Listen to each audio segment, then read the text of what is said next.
It is a big idea, a new world order. It's good to be back at the Council on Foreign Relations. Last February, Obama pledged that he would resume the Security and Prosperity Partnership talks.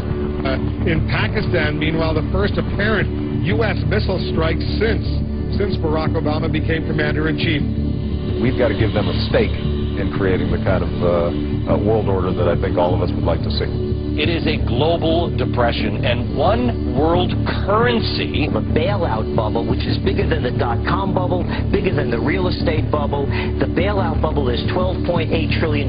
But what the government's going to do is it's going to turn this into an inflationary depression.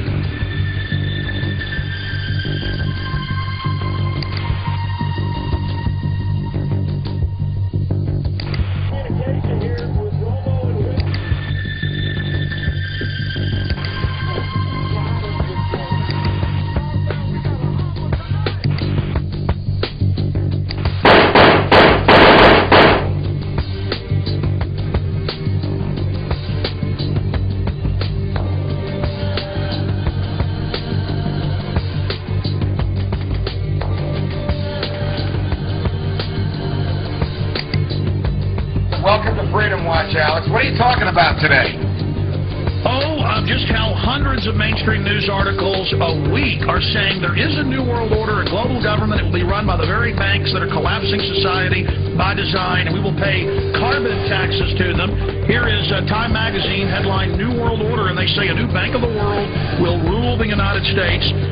Here is the Financial Times of London, and now for a world government is the headline. They're openly announcing that the banks will rule the planet and will pay our carbon taxes. My first question is, several months after Obama stepped in as President of the United States, you make a documentary calling him a deceiver. Why? He said he wouldn't hire lobbyists. All he's done is hire high-powered lobbyists at every level of government. And he's handed the country over to the oligarchs, the international bankers, to loot the nation, according to Bloomberg Financial, of $9.7 trillion. He has lied about leaving Iraq. He said he would take the troops out immediately. Now he says 16 to 23 months, and he's going to keep them there. He's increased the troops by 30,000, doubling them in Afghanistan. He's bombing Pakistan. The fact is, and I might get booed for this, the fact is that on the ground, Obama is continuing some of the most belligerent, violent, and some would say unconstitutional policies of the Bush administration. Bagram is his Guantanamo. They're spending $60 million to expand the Bagram being in Afghanistan, the air base. They're holding people without charge in contravention of international law. Bombings in Pakistan with these drones are indiscriminately killing civilians.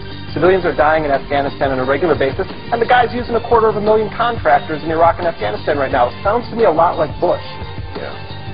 So we will incarcerate people preventively. Preventive incarceration. Indefinite detention without trial. That's what this is. That's what President Obama proposed today, if you strip away the euphemisms. One civil liberties advocate told the New York Times today, quote, "We've known this was on the horizon for many years, but we were able to hold it off with George Bush." The idea that we might find ourselves fighting with the Obama administration over these powers is really stunning. And it is stunning, particularly to hear President Obama claim the power to keep people in prison indefinitely with no charges against them, no conviction, no sentence, just imprisonment. It's a good thing I'm not the president. I'm an independent, because I would prosecute the people who did it, I would prosecute the people who ordered it, and they would all go to jail. My government's never lied to me, have they?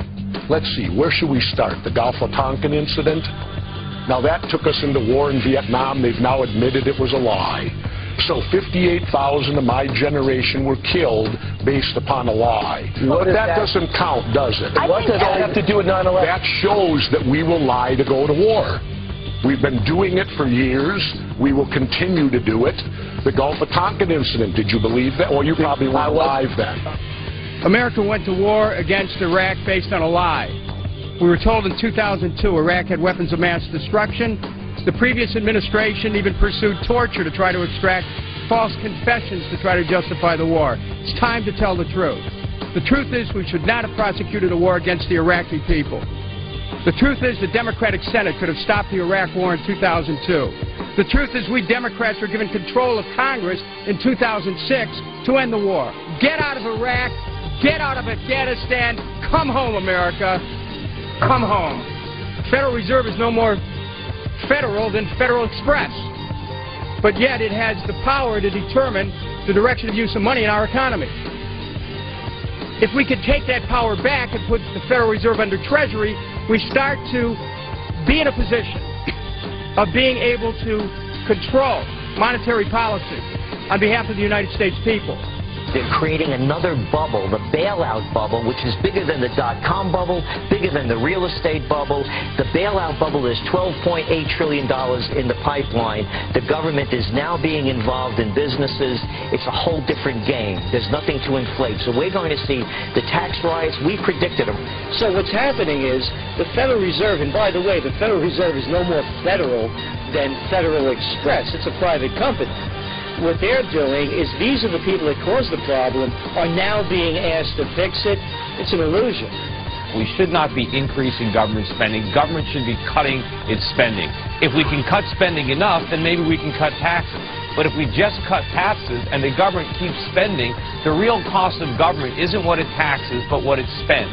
And if it doesn't take it from us honestly through taxes, it's going to do it dishonestly by creating inflation. And that is exactly what they're doing. And we're going to pay for this, not in the future, but right now. We had a phony economy based on borrowing money, spending borrowed money.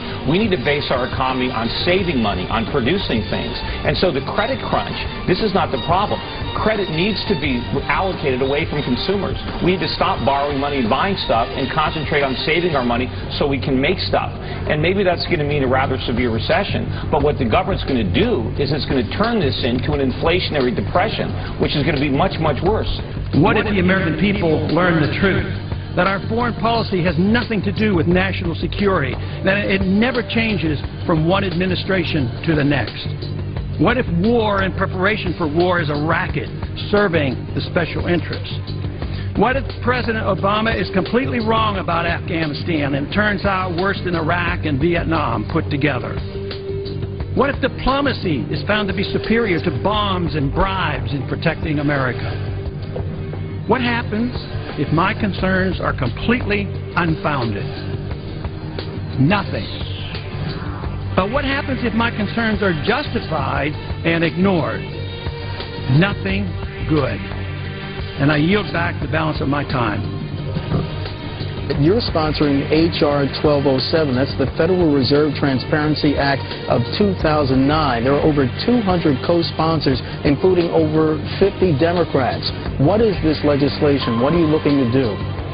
Well, actually, we're doing a little bit better. It's up to 234 and 65 Democrats, so we're doing very well.